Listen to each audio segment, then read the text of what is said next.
This is the story of the greatest insult of all time. It was an insult so good that it became national news, so devastating that it ended a candidate's run for the presidency, so funny that it united a divided people. The year is 2016, and the presidential primaries are in full swing. On the Democratic side, it's Bernie versus Hillary, and on the Republican side, it's Trump versus Ted Cruz. He is like a little baby. This man is a pathological liar. Be careful lying, Ted, or I will spill the beans on your watch. Donald, you're a sniveling coward. Leave Heidi the hell alone. But for our story, we're far away from that on the campus of Stanford University. On this night, the university is hosting a conversation with a politician named John Boehner. This man is a certified DC veteran. 25 years in Congress, elected to the Speaker of the House, and everyone in Washington knows him as a man who wears his heart on his sleeve. Boehner's a straight shooter. He's kind of buttoned up. Really, he's an old school Republican. And here's the thing. Boehner has just retired. He's out of government, and he's ready to talk some shit.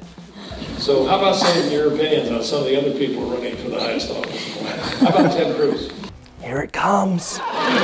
Lucifer in the flesh. In Washington, I have as many Democrat friends as I have Republican friends. I get along with almost everyone. But I have never worked with a more miserable son of a bitch. Now, that may sound like a modest insult, but I call it the greatest insult because of what happened next.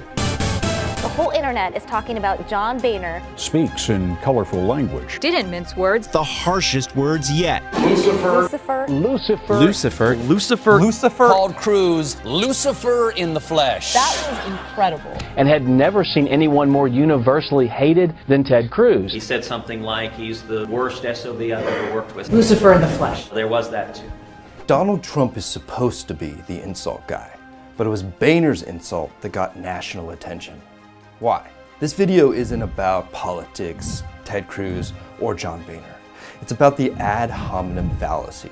In this video, I'm going to visualize everything we miss about the ad hominem fallacy, because it's these hidden mechanisms that made Boehner's insult so effective and that we should know about. So, let's examine the logic. This is it.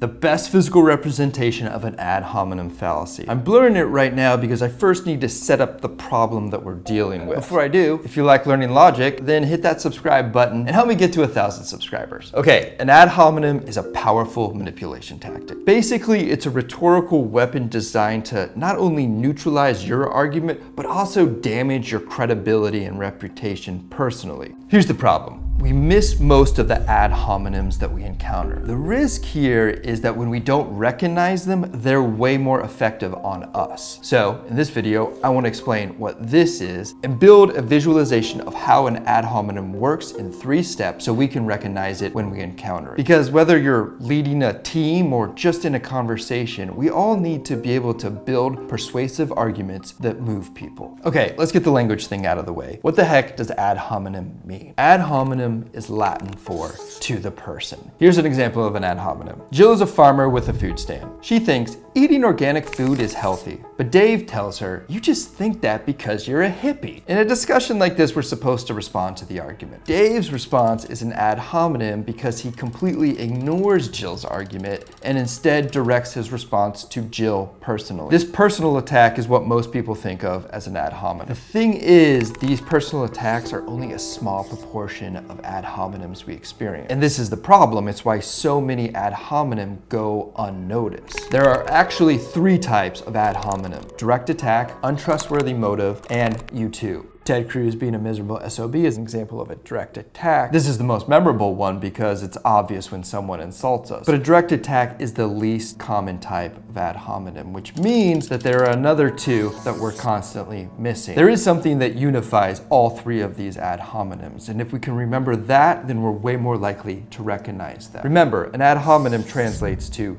the person. It's not a personal attack, it's a reverse card.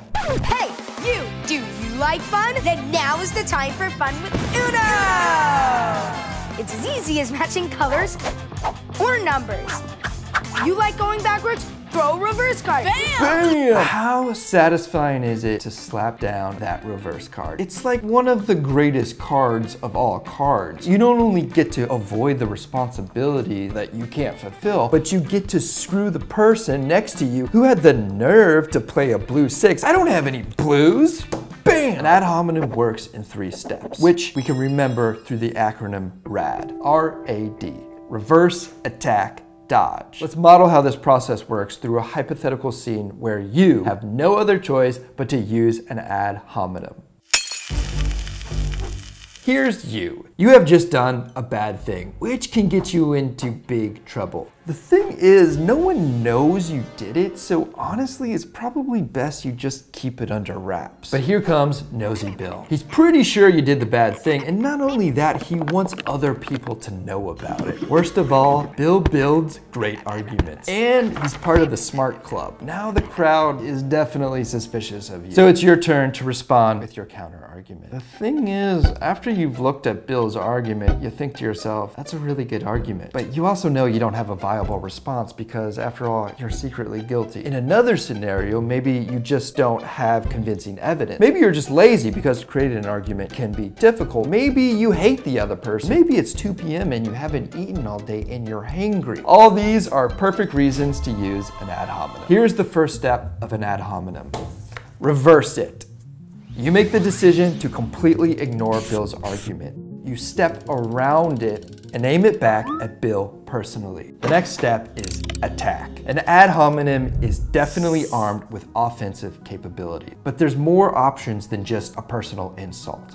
There are 3 types of counterattacks you can choose from, and they are distinct by where they hit back at Bill. The first type is the direct attack. Think of it as an attack on the body, directed at their physicality, their age, gender, appearance. An example of this is, I don't trust skinny chefs.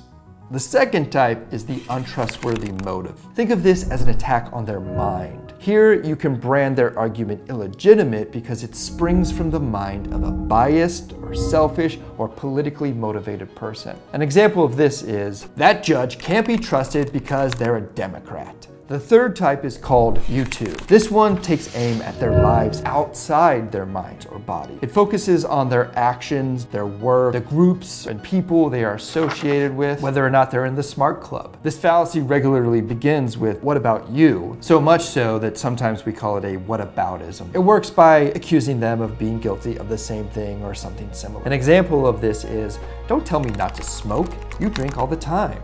Base the choice of your offensive attack on what will be most effective at getting under their skin. In Bill's case, maybe that's an untrustworthy motive because he's part of the smart club. You see, attacking Bill like this isn't a superior argument, it's a distraction technique. And that brings us to the third step. Dodge. Dodge accountability. Believe your position. Don't give an inch. An ad hominem is a distraction technique, and as long as Bill is defending himself, you're winning. By the way, I made an infographic that visualizes this ad hominem process. If you'd like to get access to that, it's available on my Patreon. You'll get that and all my other logic infographics. Link in the description. Here's another way to think about this. Perhaps the true goal of an ad hominem is to seize control of where the focus of the audience is and redirect it to a place of your choosing. In the court of public opinion, there's truth in perception. Ridicule is powerful. Funny ridicule is more powerful. If you can get a crowd laughing at Bill, you're winning. And the final step of dodge, well, get out of dodge. If you can, just leave. Listen again to Boehner's burn. This time, take note of the response of the crowd. With a more miserable son of a bitch. I mean, he's got him in the palm of his hands. So why are Boehner's words so persuasive in this situation? 2,500 years ago, Aristotle wrote in his book Rhetoric, there are 3 means of affecting persuasion. The first kind depends on the character of the speaker. The second, on putting the audience in a certain frame of mind. The third, on proof provided by the words of the speech itself. Aristotle called these 3 means logos, pathos, and ethos. In English, we translate them to logic, emotion, and credibility. Together, they form the triangle of persuasion. An ideal persuasive argument will leverage all three of these components at once. A credible person pulling at our heartstrings while using valid logic is a winning position. So how does ad hominem work in this context? You can see that this trifecta is roughly reflected in where the three types of ad hominem attack your opponent. It's typically directed at the opponent's ethos, their credibility, because this is often the place where you can do them the most damage. Your basic ad hominem is cheap. It's easy to lash out at someone using mean words. But Boehner's insult wasn't cheap because it came loaded with 25 years of accumulated credibility, good logic, and a reputation of a man who wears his heart on his sleeve. What set you off that time? We might like to giggle at a grown man crying, but on some level, we respect it. We're numb to a Trump insult, but a Boehner insult, that hits different. And here's the big caveat. Sometimes your opponent actually is biased, and sometimes they are a repugnant human being that deserves ridicule. Ted Cruz. Let's take a look at how he responded to Boehner's ad hominem. It was not pretty. When John Boehner calls me Lucifer, he's not directing that at me. He's directing that at you. But the interesting thing is, he said that I've ever worked with. I've never worked with John Boehner. Truth of the matter is, I don't know the man. Yeah, first off, he's taken the bait. He actually does respond to Boehner's position, which effectively legitimizes that he's a miserable SOB. He's on his back foot, he's in a weak defensive position, he has no initiative. You cannot mount a plausible defense to that. Okay, here's how you should respond to an ad hominem. First, we need to recognize it. The first sign of an ad hominem is that your opponent just ignores your position. Once you recognize it, remember the RAD system and what they're actually trying to accomplish. They want to reverse the subject, they want to attack you personally, and they want to dodge accountability, all in an effort to distract you from the argument and win over the crowd. Get yourself in the right mindset. Once you recognize that it's happening, you know that your opponent is not comfortable with your argument and they're lashing out in an effort to avoid it. So you have them scared, which means you can be calm.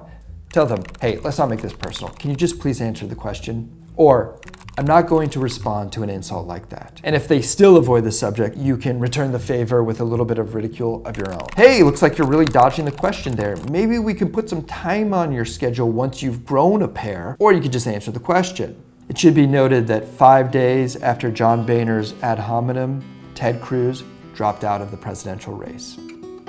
We are suspending our campaign.